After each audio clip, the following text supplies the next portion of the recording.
ဘန်တောင်ထဲကအေးပါဝမှာတက်ရောက်သူ258ဘတ်ရဲ့ဟော့ပေါ့အဝဆိုင်ကြီးမိတ်ဆက်ပေးပါမယ်ဟုတ်ပါရဲ့သူကအေးအပါဝင်မှာတက်ရောက်သူ258ဘတ်ပါအချိန်ကရောတင်ညာကြီးရဲ့မင်းကြီးစေပေးထားပါတယ်ဆိုင်ရင်မေကြီးရောစုထီတာပါမိစ္ဆာကြီးရောဖတ်ထယုံပြီးဒီဆွဲစစ်ဟာမှရှိပါတယ်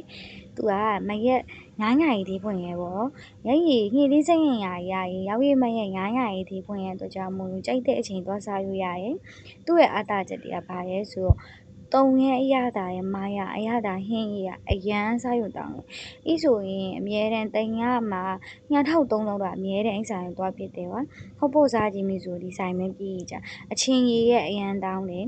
ဟော့ပုတ်ဆိုရအရေးပေါ့ဟော့ပုတ်ဆိုအဓိကအရေးပေါ့တချို့ဆိုင်ဆိုရင်မာယာဟင်းကြီးပါယူမယ်ဆိုပတ်စံထက်ပေးရတယ်ပေါ့ဒီဆိုင်ကြီးကတော့အဲ့မျိုးမပေးရဘူးမာယာဟင်းရဲ့အရသာတောင်းရေးစားခြင်းဒီဆိုင်ကြီးတွားကြည့်ရောတတဆေးရွရိတ်တီးရောပါ